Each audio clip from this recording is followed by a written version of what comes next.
Bonjour à tous et à toutes, je suis ravie de vous retrouver aujourd'hui en vidéo pour vous filmer mon premier point lecture pour le mois d'octobre. Encore une fois, je ne suis pas très en avance sur mes avis lecture, mais petit à petit, peut-être que ça va se rattraper un petit peu. Aujourd'hui, j'ai donc 6 romans et 3 graphiques à vous présenter. La plupart des livres que j'ai à vous présenter, ce sont des livres audio, donc je vous afficherai des couvertures juste à côté. Et on va commencer tout de suite. On va attaquer avec un roman qui s'appelle Les âmes errantes, que j'ai donc lu lui aussi en version audio. Donc celui-ci, c'est un récit plutôt contemporain qui est écrit par Cécile Pin, je ne sais pas comment ça se prononce. C'est une autrice qui est d'origine vietnamienne et son roman est initialement publié en langue anglaise, mais il me semble qu'elle parle également français, si j'ai bien compris. On est donc sur un récit qui va parler d'immigration vietnamienne, qui va parler en fait de l'histoire du peuple vietnamien il n'y a pas si longtemps que ça, il y a quelques générations en arrière, alors que la guerre sévit au Vietnam et que de nombreuses familles décident d'immigrer. Et donc ça va être le cas de notre personnage principal qui s'appelle Anne, elle a 16 ans. Et elle vit au départ avec sa famille au Vietnam. Elle a 2 frères qui sont eux aussi adolescents, on va dire, qui sont de grands enfants adolescents. Et puis donc il y a ses 2 parents. Et ensuite il y a 2 autres enfants et un bébé, ou bien 2 autres enfants dont un bébé, je me souviens plus exactement. Mais voilà, en tout cas il y a une très grosse famille. Et les parents vont décider de commencer par envoyer leurs 3 enfants aînés, donc Anne et ses 2 petits frères les plus âgés, pour un voyage qui est quand même réputé comme étant assez dangereux et qui doit les emmener jusqu'au Royaume-Uni. Mais pour ça, ils doivent passer par pas mal d'étapes différentes, y compris de nombreux camps de transit qui sont en fait des camps pour réfugiés, dans lesquels les personnes attendaient parfois pendant très longtemps, parfois pendant plusieurs années, et bien qu'il y ait un pays qui soit d'accord pour les accueillir. Et voilà, eux vraiment leur but à cette famille-là, c'est vraiment l'Angleterre. Sauf que ce qui va se passer, c'est que Anne et ses 2 frères vont effectuer du coup la première traversée, vont se retrouver, je crois que c'est à Hong Kong, je crois que c'est en Chine, dans ce camp de transit. Et en fait, ils vont apprendre que le reste de la famille n'a pas survécu à la traversée en mer et qu'ils sont décédés. Donc il ne reste plus que 3. En sachant donc voilà, Anne elle a que 16 ans, mais c'est elle qui va se retrouver à devoir porter la responsabilité. Et puis finalement on va avoir du coup toute cette histoire d'immigration de leur histoire pour arriver jusqu'en Angleterre effectivement.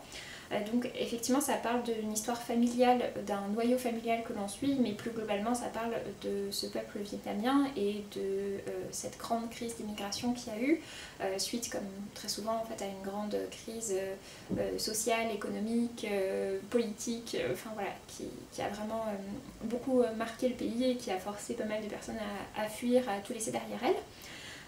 Et c'est également un récit qui parle beaucoup de transgénérationnel, qui parle beaucoup de ce que nos ancêtres nous ont légué, qu'on ne sait pas forcément, mais ça peut être certaines peurs, certaines craintes, certains sentiments, certaines sensations qu'on ne sait pas vraiment expliquer.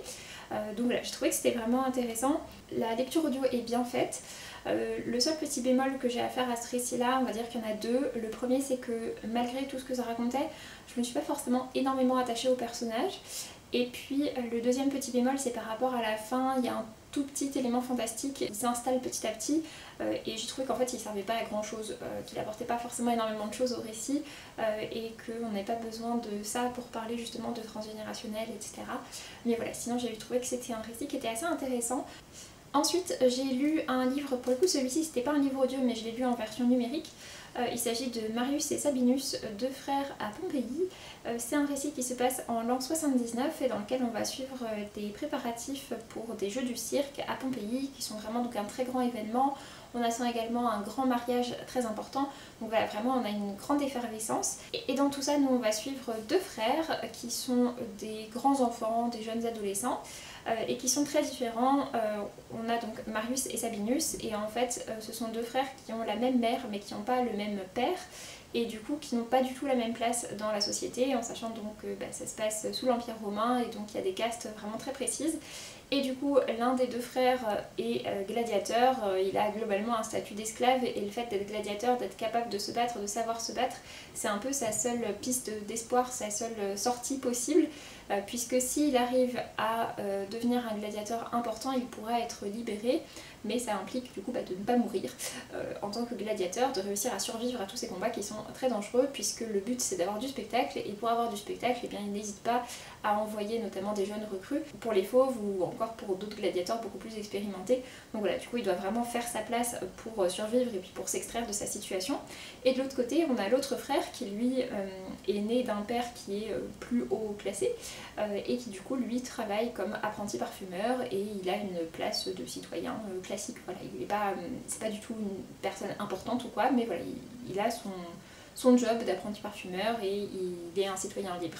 Et forcément tout ça on comprend bien par rapport au titre de l'histoire, que c'est donc un récit qui va être bouleversé par l'éruption du volcan du Vésuve. À la fin du récit, comme toujours chez Pulp Fiction dans leur collection historique, et c'est une collection que je trouve très chouette, c'est la collection que je préfère chez eux, on a toujours donc un dossier historique à la fin qui explique vraiment tout le contexte dans lequel s'inscrit le roman. Donc voilà, c'était une chouette lecture, c'est des livres jeunesse qui s'adressent vraiment à un public assez jeune, donc forcément ça se lit très bien, très facilement, mais voilà, je trouve ça toujours assez intéressant de voir comment est-ce qu'ils abordent ces différents sujets historiques. Ensuite, j'ai lu La danse des damnés par Kieran Millwood Hargrave, c'est publié aux éditions Pocket pour la version poche.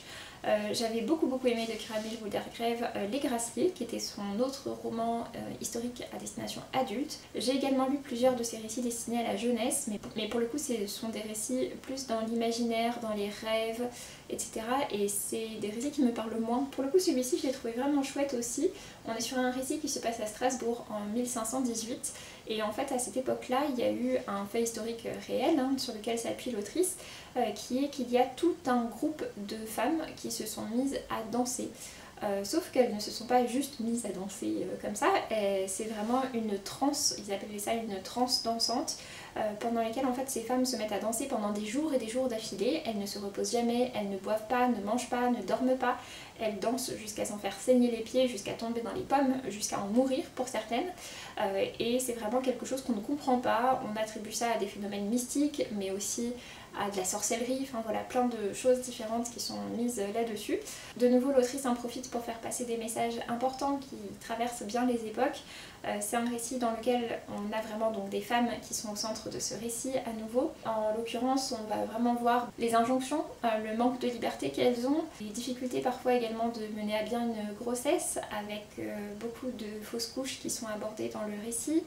On va parler vraiment voilà, aussi d'émancipation féminine, effectivement de la sorcellerie, de ce qu'on appelle la sorcellerie à l'époque, et puis globalement voilà, de toutes les violences qu'elles peuvent subir.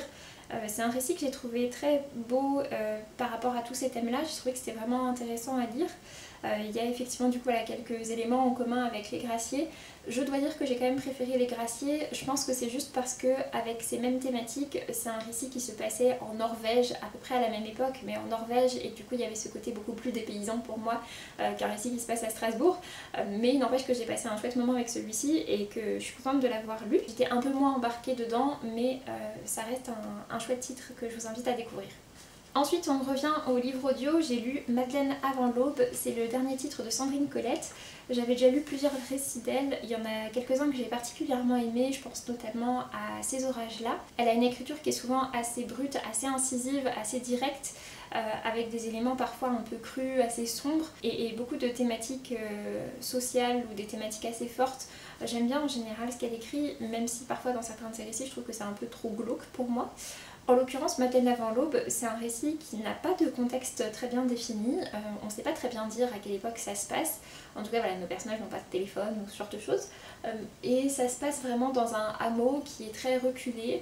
On comprend qu'il y a quand même aussi une notion de servitude, enfin en tout cas, on ne sait pas très bien si c'est des ducs, des barons, mais en tout cas voilà, qu'il y a des seigneurs plus importants dans le coin qui ont la priorité sur les terres, et puis nous on va suivre du coup un groupe de personnages qui eux vivent vraiment à la ferme, qui cultivent et qui sont vraiment soumis à la difficulté de la vie à la ferme, soumis aux intempéries, à la famine, aux sécheresses, aux maladies, au travail des champs qui est très rude, des enfants aussi qui travaillent, etc. C'est des personnages qui sont du coup assez durs, mais finalement un peu comme leur vie est. Et puis donc là-dedans, au départ, c'est deux sœurs jumelles, elles ont chacune leur famille, une a des enfants, l'autre n'arrive pas à en avoir. Et puis il y a une vieille femme qui s'appelle Rose et qui vit un peu plus sur les hauteurs, assez isolée. Et on va avoir du coup le personnage de Madeleine qui va arriver. Madeleine, c'est une enfant sauvage, on ne sait pas d'où elle vient, quand elle arrive elle ne parle pas, elle est sale, voilà, on ne sait rien d'elle. Et finalement c'est Rose au départ qui va la recueillir et qui va la confier à la jumelle qui n'a pas pu avoir d'enfant. Et on va voir finalement comment cette petite Madeleine va venir un peu chambouler tout ça, parce qu'elle vient complètement d'ailleurs et elle est assez extérieure en fait à toutes ces notions justement de domination par rapport au seigneur local, etc. Et elle va beaucoup remettre l'ordre en question juste parce qu'elle comprend pas pourquoi est-ce que ça devrait être comme ça. Et j'ai trouvé ça vraiment intéressant. Du coup c'est un personnage voilà, qui vient un peu chambouler tout ça, chambouler le quotidien aussi. Pareil, les enfants qu'il y a là-bas c'est que des garçons. Pour autant elle travaille très dur aussi, enfin voilà, on voit vraiment tout ça et donc j'ai trouvé que c'était assez intéressant. C'est un récit en plus de ça qui comporte quand même pas mal de surprises. Il y a plusieurs moments où on s'attend pas à ce que ça parte dans cette direction là, donc j'ai trouvé que c'était bien joué et puis la version audio est bien faite également. Ensuite on change complètement de style, toujours en audio, j'ai lu La République romaine par Isaac Asimov. On est ici non pas sur un titre de fiction mais plutôt sur un essai qui va nous parler de l'ascension de la République romaine jusqu'à sa pleine puissance. Et pour ça du coup on va pas suivre un personnage en particulier, en fait on change, on saute de personnage en personnage au fur et à mesure de l'histoire et des siècles. On nous parle des grandes conquêtes, des rivalités, etc., des difficultés pour s'unir, de la mise en place d'un système un peu plus démocratique, etc. C'est également un récit dans lequel Isaac Asimov aime beaucoup faire des parallèles avec ce qui reste à l'heure actuelle, donc que ce soit l'application par exemple des jours de la semaine ou encore des mois de l'année, donc pas mal de choses par rapport au calendrier qui sont encore liées en fait à l'époque romaine, beaucoup d'expressions, de mots, etc. Enfin voilà, tout ça, on voit vraiment l'impact que ça a sur la société actuelle. Isaac Asimov est américain, donc ça parle par rapport à la société américaine, mais il y a beaucoup de choses en fait qui parlent aussi par rapport à la société européenne et dans laquelle on peut complètement se retrouver. Mais voilà, j'ai trouvé ça intéressant, mais par contre c'est vrai que le fait qu'il n'y ait pas un personnage principal qu'on suit et qu'on ait plus une grande fresque comme ça, du coup c'est vrai qu'il n'y a pas énormément d'attachement par rapport au personnage. On est plus sur un récit qui serait entre de l'essai ou un documentaire bien documenté, voilà, avec pas mal de sources. Donc voilà, c'est intéressant, mais je peux pas dire que ça m'est complètement passionnée. Et c'est une sortie assez récente, je sais pas si c'est une traduction récente ou si c'est une publication récente et que c'est un titre d'Asimov qui n'avait jamais été publié jusque-là. En tout cas c'est sûr que c'est très différent du reste de son travail, puisqu'au départ lui il est connu principalement pour ses romans de science-fiction. Il a aussi écrit un petit peu de polar, mais globalement voilà, sinon il écrit plutôt de la SF, donc c'est sûr qu'un essai sur l'Empire romain ça change, mais j'ai trouvé ça intéressant et bien écrit. Et pour terminer du coup sur le côté roman, je vais vous reparler du coup de Nos vies en l'air par Manon Fargeton. C'est un titre que j'avais lu pendant un challenge, donc je vous en avais parlé dans une autre vidéo. Dans ce récit-là, on va suivre deux personnages principaux qui s'appellent Mina et Océan et qui en fait ont décidé de se suicider le même soir en se jetant du même toit.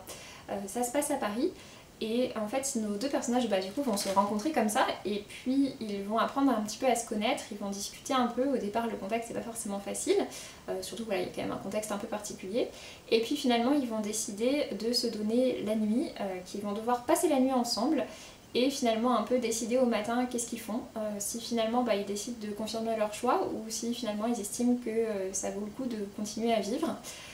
Et du coup ces deux personnages, c'est vrai que eux globalement ils sont prêts à mourir, donc en fait chacun leur tour ils se lancent un peu un défi, chacun leur tour ils choisissent quelle activité ils vont faire, et c'est vrai que du coup souvent ils vont aller au devant de grands dangers, ils vont un peu mettre leur vie en jeu, mais parce que finalement c'est aussi un peu ce qu'ils cherchent.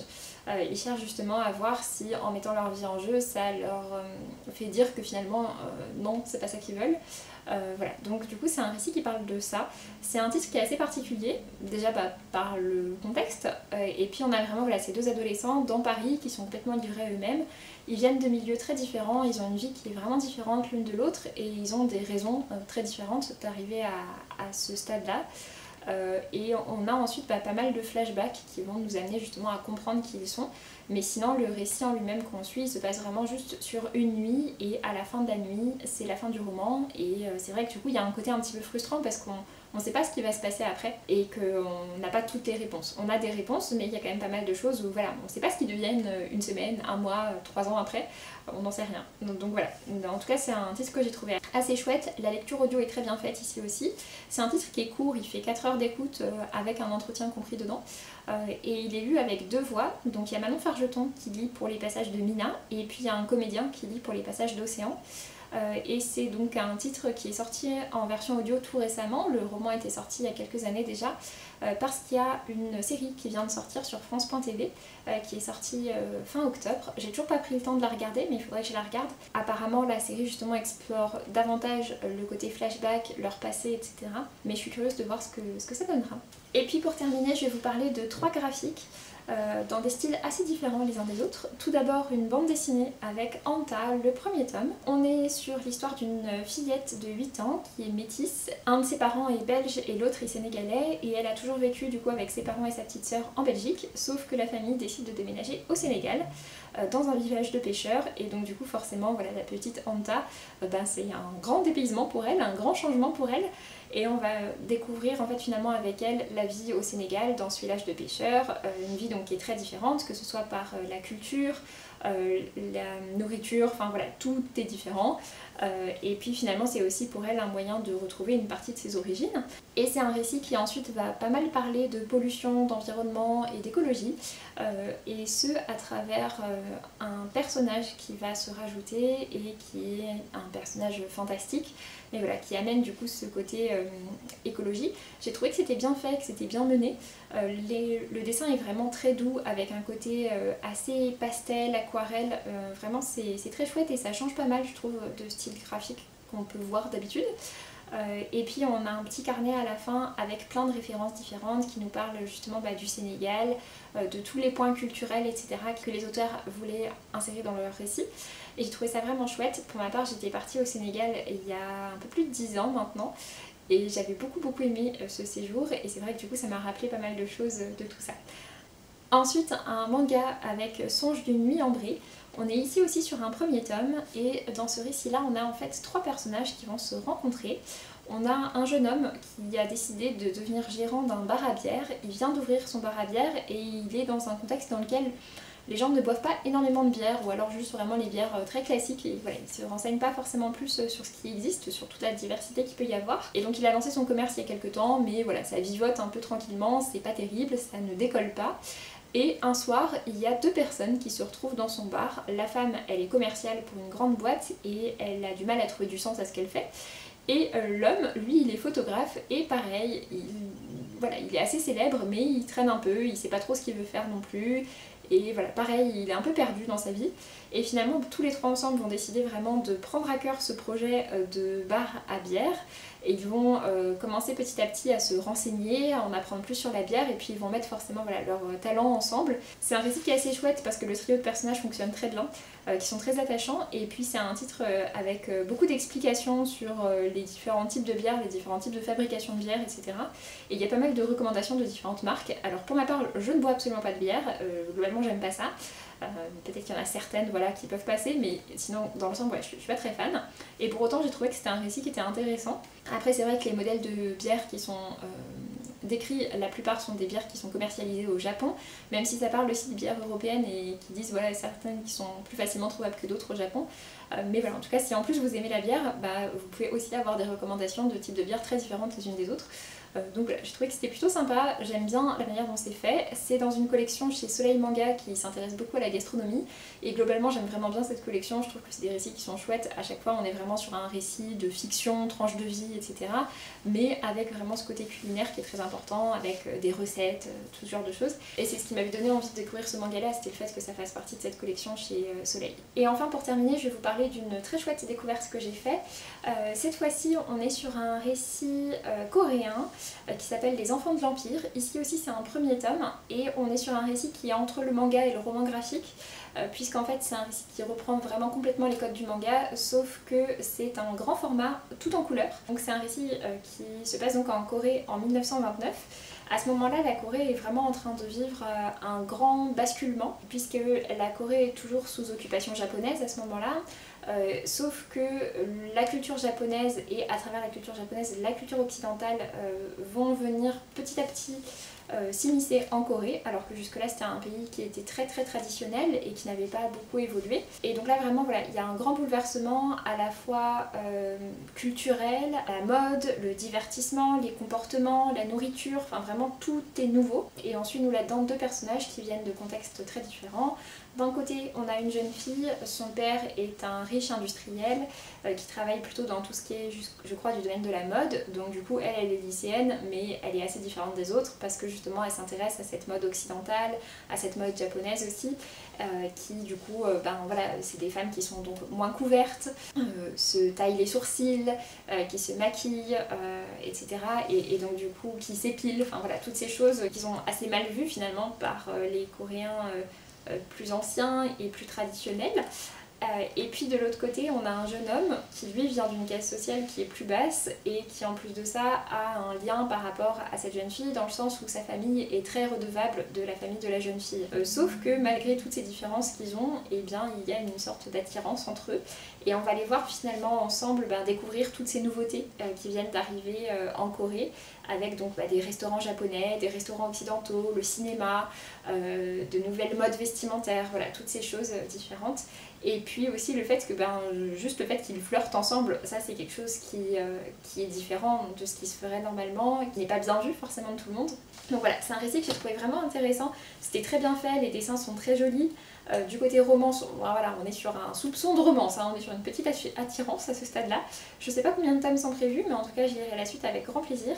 Et c'est vraiment un titre que je vous invite à découvrir si ça vous tente. Pour ma part, j'ai beaucoup aimé. Sur ce, j'en ai donc terminé avec cette vidéo, j'espère qu'elle vous aura plu. J'espère que j'aurai pu vous donner envie de découvrir certains de ces titres. N'hésitez pas à me dire si vous en avez déjà lu certains. Et puis donc pour ma part, je vous laisse et je vous dis à très bientôt pour une prochaine vidéo. Salut!